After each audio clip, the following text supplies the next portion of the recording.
Hello नमस्कार विद्यार्थियों, स्वागत है आप सबका एक बार फिर से अरावली पाठशाला की ऑनलाइन क्लासेस में। तो कैसे हो आप सब लोग? उम्मीद करते हैं आप सब लोग बढ़िया होंगे, मस्त होंगे, स्वस्थ होंगे। तो आज की हमारी इस क्लास में आज हम पढ़ेंगे कक्षा 8 की गणित, जिसका चैप्टर नंबर अपना चल रहा था तीसरा। और इस चैप्टर में हमने जो भी बेसिक्स थे उस बेसिक्स का हमने एक पहला वाला वीडियो हमारा आ चुका है। आज के इस प्रश्न वीडियो लेक्चर में हम आज करेंगे प्रश्नावली 3.1, जो न्यू सिलेबस के अकॉर्डिंग चल रहा है हमारा टोटल कोर्स। तो आप इसको ध्यान से देखिए, क्योंकि सिलेबस आप कहीं और देखने की जरूरत नहीं, क्योंकि जो हम आ रही है क्लास आ रही है, हमारी जो रेगुलर क्लासेस आ रही है वो क्लासेस अभी लेटेस्ट कोर्स जो है चल रहा है आरबीएससी का, उसके अनुसार ही चल रहे हैं हम। ठीक है, तो आज की इस क्लास में 3.1 की शुरुआत करेंगे। चलिए देखते हैं। हमारी शुरुआत में सबसे पहला सवाल है हमारे पास ये वाला है। यहाँ पर कुछ आकृतियां दी गई है, बच्चों प्रत्येक का वर्गीकरण निम्नलिखित आधार पर कीजिए। यहाँ पर कुछ आकृतियां दे रखी है आपको, आपकी बुक्स में एनसीईआरटी में भी ये वाली आकृतियां आपको दे रखी होगी। यहाँ पर मुझे टोटल 8 आकृतियां दे रखी है। कितने बच्चों? 8 आकृतियां दे रखी है। इस आकृतियों में मुझे पहचानना है साधारण वक्र, साधारण बंद वक्र, और बच्चों पहचानना है मुझे उत्तल बहुभुज।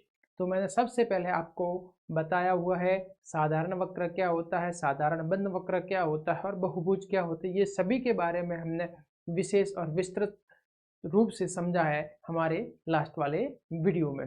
अगर आप चैनल पर पहली बार आए हुए हो तो एक बार जाके प्ले लिस्ट में जाकर उस वीडियो को जरूर देखें, ताकि आपको कंसेप्ट एकदम बिल्कुल समझ में आ जाएगा। चलिए आगे बढ़ते हैं इस क्वेश्चन की ओर। ये प्रश्न किस प्रकार से हल करते हैं ये देखिए।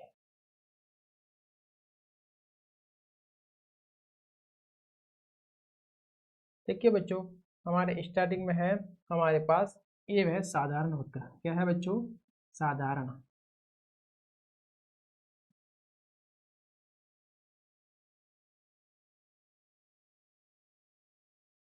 तो बच्चों साधारण वक्र की जो परिभाषा लिखवाई थी उसमें था कि ऐसे वक्र जो कभी एक दूसरे को काटते नहीं है साधारण वक्र कहलाते हैं। तो देखिए बच्चों, यहाँ पर हम देखेंगे पहली आकृति, आकृति नंबर फर्स्ट हम देखेंगे। पहली आकृति है वो भी एक साधारण वक्र है।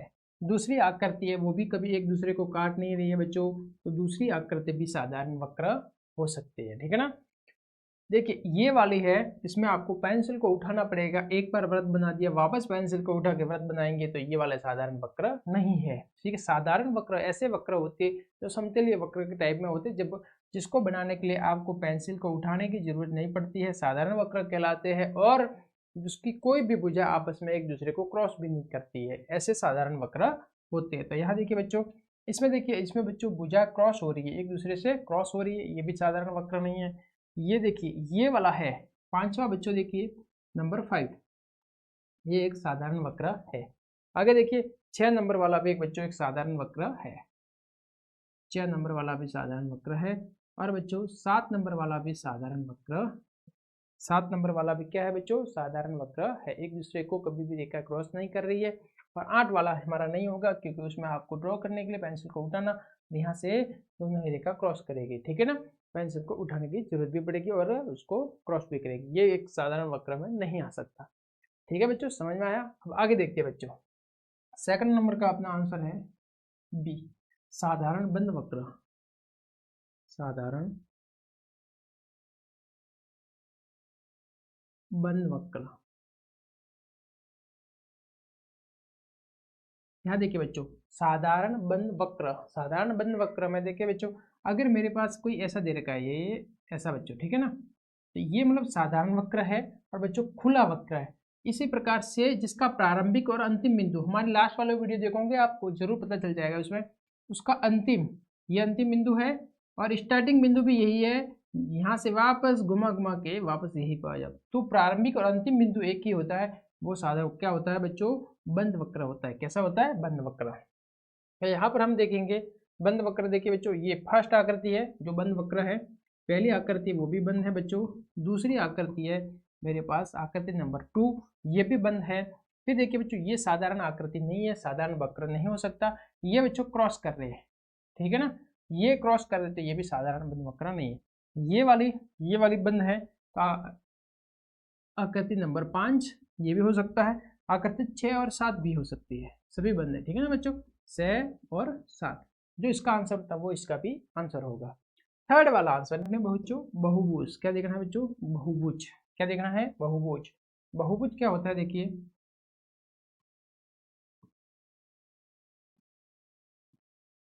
बहुभुज। बहुभुज आपको नाम से ही पता चल रहा है, बहुत सारी भुजाएं, भुजाएं दो या दो से अधिक भुजाएं होती है, बहुभुज कहलाता है। तो बहुभुज आपको देखना है बच्चों। बहुभुज देखिए, बहुभुज कौन कौन से है? सीधी रेखा होनी चाहिए, मतलब रेखा कैसी होनी चाहिए? रेखाखंड होना चाहिए। मतलब देखिए बच्चों, यहाँ मैंने एक बिंदु, एक यहाँ, दो बिंदुओं को मिलाने वाला, दो बिंदुओं को मिला दिया, एक रेखाखंड बन गया। एक वापस मैंने यहाँ बिंदु ले लिया तो यहाँ मिला दिया, एक वापस यहाँ ले लिया, ये मिला दिया, इसको ये मिला दिया, तो ये एक बहुभुज बन गया। क्या बन गया बच्चों? बहुभुज। दो बिंदुओं को मिलाने पर जो रेखाखंड बनते हैं, रेखाखंड की सहायता से बहुभुज का निर्माण होता है, ठीक है ना। यहाँ हम आगे देखते हैं बहुभुज कौन कौन से। इसमें बहुत सारी भुजा, ये भी भुजा वाला, ये भी भुजा वाला। तो बच्चों यहाँ पर मुझे सीधी सीधी भुजा वाले 1 2 और 3 भुजा, 3 दिख रहे हैं। देखिए आकृति नंबर फर्स्ट, एक तो है बच्चों आकृति नंबर फर्स्ट, एक है बच्चों सेकंड, एक है सेकंड, और एक है बच्चों फोर्थ। कौन सी है? फोर्थ। बच्चों देखिए ये 3, इसमें मुझे केवल रेखाखंड ही नजर आ रहे हैं, बाकी में मुझे रेखाखंड, केवल रेखाखंड नजर मुझे नहीं आ रहे हैं। तो फर्स्ट, सेकंड और फोर्थ ये वाले बच्चों होंगे वो बहुभुज हो गए। बहुभुज में क्या होता है? केवल रेखाखंड ही होने चाहिए, ये क्रव नहीं होने चाहिए। देखिए ये क्रव है, ये भी क्रव है, ये भी क्रव वाला, ये भी है, ये भी है, ये ऐसे क्रव नहीं होने चाहिए, ठीक है। ऑप्शन है अपना ऑप्शन नंबर डी। डी में क्या है बच्चों? उत्तल बहुभुज।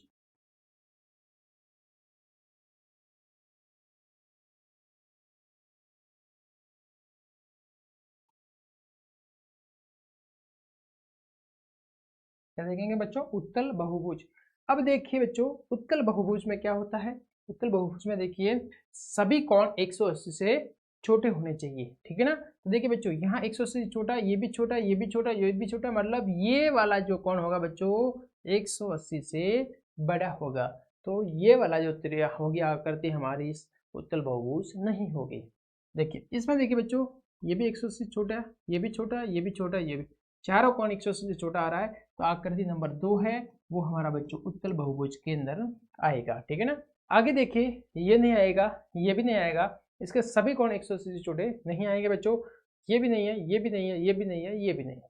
आकृति नंबर 2, आकृति नंबर 2 है वो केवल क्या है बच्चों? हमारा एग्जाम्पल है, हमारा उदाहरण है उत्तल बहुभुज का। अब हम देखते हैं अवतल बहुभुज। क्या देखेंगे बच्चों? अवतल बहुभुज। यहाँ ऑप्शन नंबर ई है अवतल बहुभुज का।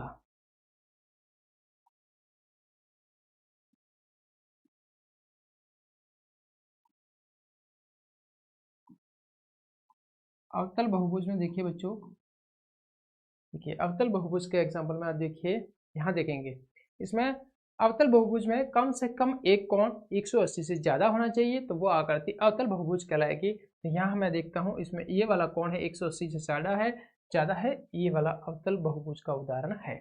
यहाँ देखिए बच्चों इस वाली आकृति में हम देखेंगे कि ये वाला जो कोण बनेगा 180 से ज्यादा बनेगा, ये वाली भी आकृति अवतल बहुभुज के अंदर आ जाएगी। तो आकृति 1 और 4, बाकी कोई नहीं आएगी बच्चों, केवल आकृति नंबर 1 और आकृति नंबर 4, ये दोनों ही किसमें आ जाएंगे बच्चों?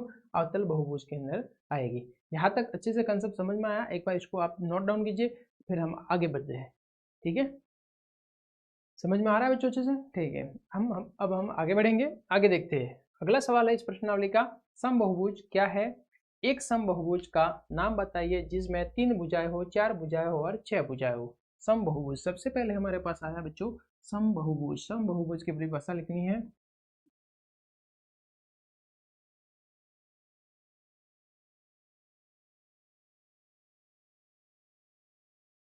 समबहुभुज,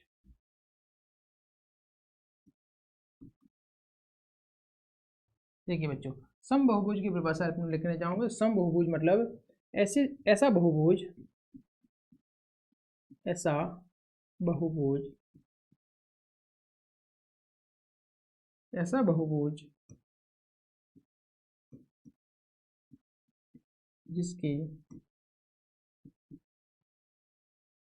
सभी भुजाएं व सभी कोण, सभी भुजाएं व बच्चों सभी कोण समान हो, समबहुभुज कहलाता है। क्या कहलाता है बच्चों? समबहुभुज कहलाता है।